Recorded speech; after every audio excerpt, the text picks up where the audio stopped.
मृत्यु जीवन का एक ऐसा सच है जिसे आज तक कोई भी बदल नहीं सका है। सजीव प्राणियों में मौत होना निश्चित होता है, पर यह मौत कब, कहाँ और कैसी आएगी ये कोई बता नहीं सकता है। किसी को घर बैठे बैठे मृत्यु हो जाती है तो किसी के एक्सीडेंट से। यह दुनिया पंच महाभूतों तत्वों से बनी हुई है, जिसमें आकाश, वायु, अग्नि, जल और पृथ्वी ये 5 तत्व आते हैं।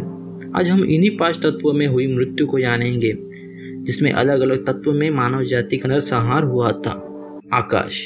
अपोलो 1 मानव जाति में शुरुआत से अंतरिक्ष की तरफ आकर्षण रहा है और इसलिए कई सारे यान अंतरिक्ष में भेजे गए हैं, जिसमें इंडिया का इसरो हो या अमेरिका का नासा। हर कोई पृथ्वी से बाहर जीवन की तलाश में नए नए एक्सपेरिमेंट्स करता रहता है, पर जब यही एक्सपेरिमेंट शुरुआत में किए गए थे तब किसी को भी सही से जानकारी नहीं थी और ऐसी ही कई सारे एक्सपेरिमेंट की गलतियों से कई एस्ट्रोनॉट की जान भी गई है।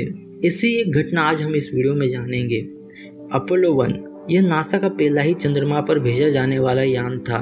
इसे 1967 में पहली तिमाही में प्रक्षेपित किया जाना था। इस अभियान का लक्ष्य यह था कि प्रक्षेपण प्रक्रिया की जांच, भूमि केंद्र द्वारा यान नियंत्रण और मार्गदर्शन की जांच। 27 जनवरी 1967 को इस यान की जांच शुरू की गई, जिसमें यह यान ठीक से काम कर रहा है कि नहीं ये देखना था। इस यान में 3 अंतरिक्ष यात्री को भेजना था, इसलिए उनको ही इस यान की जांच के लिए अंदर बिठाया गया, जिनका नाम वर्जिल जिसम, एडवर्ड वाइट और रोजर कॉफी ये था। तीनों भी अपने अपने सूट पहनकर यान के अंदर सीट बेल्ट बांधकर बैठ गए, जिसके बाद यान को पूरी तरीके से सील कर दिया गया। सील होने के बाद यान के अंदर की हवा को निकालकर ऑक्सीजन को उसमें भरा जाने लगा।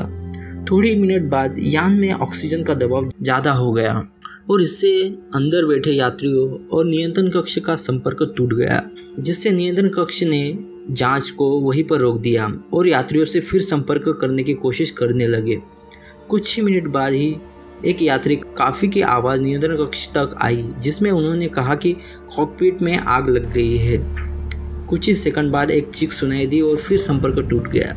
नियंत्रण कक्ष के मॉनिटर पर व्हाइट को कॉकपिट का दरवाजा खोलने की कोशिश करते देखा गया, लेकिन उस यान का दरवाज़ा अंदर की ओर खुलता था और यान में ऑक्सीजन का दबाव इतना हो गया था कि दरवाज़ा खोलना नामुमकिन था। दरवाज़ा खोलने का दूसरा तरीका ये था कि उस दरवाजे के बोल्ट खोले जाए, पर उसके लिए यात्रियों को कम से कम 5 मिनट चाहिए थे। अब ऑक्सीजन के कारण उस कॉकपिट में जल्द ही आग लग गई और केवल 17 सेकंड में तीनों यात्रियों की मौत हो गई। उसके बाद यान को खोला गया, जिसके बाद यान में तीनों यात्री इतने बुरी तरीके से जल गए थे कि तीनों के सूट आपस में पिघलकर जुड़ गए थे। इस तरह तीनों यात्री उस दिन शहीद हो गए। वायु। जापानी एयरलाइंस 123 प्लेन में बैठना बहुत सारे लोगों का आज भी एक सपना ही है। हालांकि आज के समय में कोई भी 3 से 5 हज़ार रुपये में प्लेन की यात्रा कर सकता है। पक्षियों की तरह हवा में उड़ना किसको पसंद नहीं होगा, पर क्या करोगे जब यही उड़ान आपकी एक दर्दनाक मौत का कारण बन जाए। यह एक ऐसी मौत है जिसमें इंसान हवा में बेबस अपनी मौत का मंजर देखता है, जहां बस किस्मत ही आपको बचा सकती है। आज ऐसी ही एक दुर्घटना के बारे में आपको बता रहा हूँ। 12 अगस्त 1985 को जापानी एयरलाइन 123 नाम का एक प्लेन, जिसमें 524 यात्री सफ़र कर रहे थे, उसमें ही 15 प्लेन के क्रू मेंबर्स भी शामिल थे। यह फ्लाइट जापान के टोक्यो शहर से ओसाका एयरपोर्ट तक की उड़ान भरने वाला था। 524 यात्रियों को लेकर इस फ्लाइट ने एयरपोर्ट से उड़ान भर ली, पर लगभग 10-12 मिनट बाद ही पायलट को समझ में आ गया कि प्लेन में कुछ गड़बड़ हो गई है। उसके बाद प्लेन हवा में गोते खाने लगा। पायलट ने नियंत्रण कक्ष से मदद मांगी, पर उड़ते प्लेन में मदद कर पाना मुश्किल था।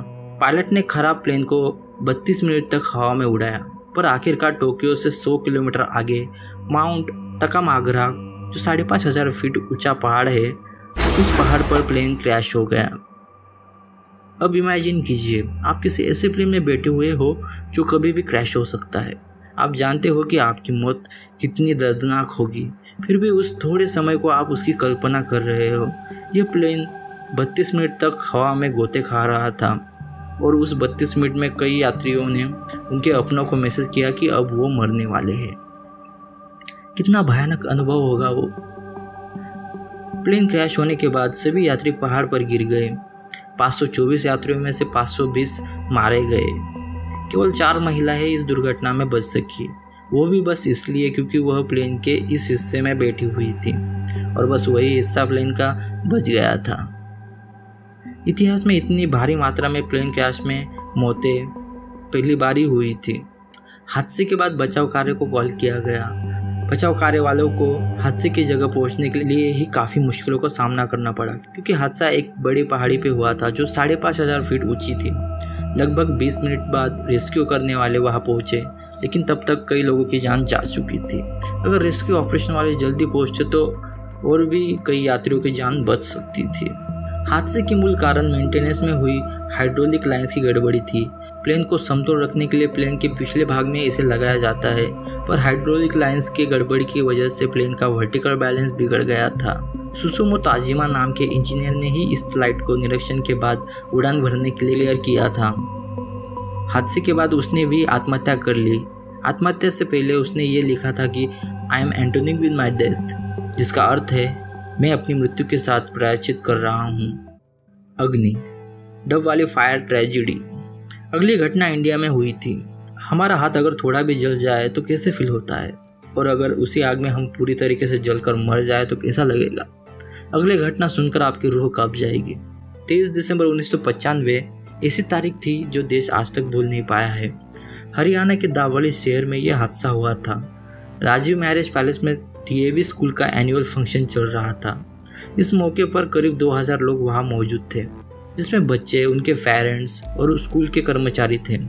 कार्यक्रम के बीच में ही पंडाल के मुख्य गेट पर एक शॉर्ट सर्किट से आग लग गई और देखते ही देखते पूरा पंडाल आग की चपेट में आ गया। उसके साथ ही जो इलेक्ट्रिसिटी लगाई गई थी उसमें भी आग लग गई। आग पंडाल के खाना बनाने वाले हिस्से में भी लग गई, जिससे वहां पर रखे सिलेंडर भी फटने लगे। जनरेटर में डीजल होने के कारण उसमें भी आग लग चुकी थी। आग ने चारों ओर से पंडाल को घेर लिया था। पंडाल के ऊपर त्रिपाल की छत लगाई थी, जो आग की वजह से पिघलना शुरू हो गई और पूरी छत पिघलकर लोगों के शरीर पर गिरने लगी और देखते ही देखते लाशों के ढेर बिछ गए। 2000 लोग आग की चपेट में आ गए थे। पंडाल के आजू बाजू बड़ी बड़ी दीवारें थी, जिससे बहुत से लोग बाहर नहीं आ सके, लेकिन पंडाल में एक एग्जिट का छोटा दरवाज़ा था, जिससे लोग बाहर आना चालू हो गए। करीब 1500 लोग वहाँ से बाहर निकल आए थे, लेकिन 442 से ज़्यादा लोग उस आग में मारे गए थे, जिसमें 258 मासूम छोटे बच्चे, 136 महिलाएं और 36 वयस्क लोग उस आग में मारे गए थे और कई सारे लोग घायल भी हुए थे। कुछ सोर्सेस की माने तो उस आग में करीब 540 लोग मारे गए थे। बाद में जब बचाव कार्य किया गया तब स्कूल में जैसे लाशों का ढेर लग गया था। इतनी सारी लाशों को दफनाने के लिए ज़मीन कम पड़ गई थी। तब किसानों के खेत खलिहानों में मृतकों का अंतिम संस्कार किया गया था। जल, 1931 चाइना फ्लड। चाइना में हर साल बाढ़ आती है, पर ज़्यादातर उनके लिए उन्होंने टेक्नोलॉजी और लगातार कोशिशों से उससे होने वाले नुकसान को कम कराया है। पर शुरुआती दिनों में जब चाइना में बाढ़ आना शुरू हुई थी तब कई लोगों की इससे जान गई थी। आज हम बात करने वाले हैं 1931 में आई बाढ़ के बारे में, जिसमें लाखों लोगों की जान गई थी। वो दिन है 25 अगस्त 1931, जब यांगत्से नदी में बाढ़ आ गई थी। ये बाढ़ चाइना के आड़े टेढ़े एक्सपेरिमेंट की ही देन थी। ये बाढ़ इतनी भयानक थी कि उसमें करीब 1.5 लाख लोग बस डूबने की वजह से ही मारे गए थे। ये बाढ़ करीब 3 महीने वहाँ पर थी, जिससे अगले 100 दिनों तक वहाँ पर खाना न मिलने की वजह से करीब 20 लाख से ज़्यादा लोग मारे गए थे। इस बाढ़ ने मुख्य 2 शहरों को निशाना बनाया था, जो चाइना का वुहान और नैनकिंग शहर है। पृथ्वी, वर्ल्ड वॉर 2। हमारे पृथ्वी के इतिहास में सबसे बड़ा नरसंहार द्वितीय विश्व युद्ध में हुआ था। 1939 से 1945 तक, मतलब करीब 6 साल तक ये युद्ध चला था। इस युद्ध में लगभग 70 देशों ने भाग लिया था, जिसमें पूरा विश्व 2 हिस्सों में बंट गया था। इस युद्ध की शुरुआत तब हुई थी जब जर्मनी ने हिटलर के नेतृत्व में पोलैंड पर हमला किया था, जिसके बाद पोलैंड को मदद करने का आश्वासन फ्रांस ने किया था।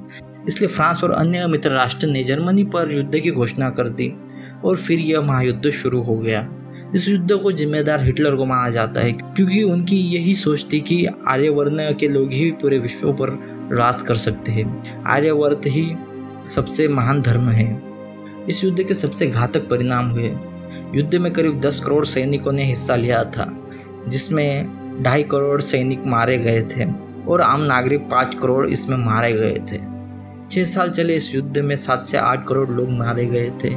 इस युद्ध में परमाणु बम का उपयोग किया गया था, जो जापान के 2 शहर हिरोशिमा और नागासाकी में गिराया गया था, जिसके बाद 1945 में जापान ने आत्मसमर्पण कर दिया था।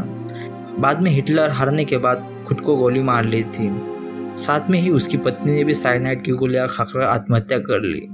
हिटलर के पास एक कुतिया थी, उसको भी साइनाइड की गोलियां खिलाकर मारा था और उसके छोटे पिल्लों को भी गोलियां मारकर जला दिया था, क्योंकि ये सब करने को हिटलर ने ही कहा था। तो दोस्तों, उम्मीद है आपको ये वीडियो पसंद आया होगा। अगर वीडियो पसंद आया होगा तो लाइक, कमेंट और इस चैनल को सब्सक्राइब करना मत भूलिएगा। मैं आपसे मिलूंगा अगली बार अगले किसी वीडियो के साथ। तब तक के लिए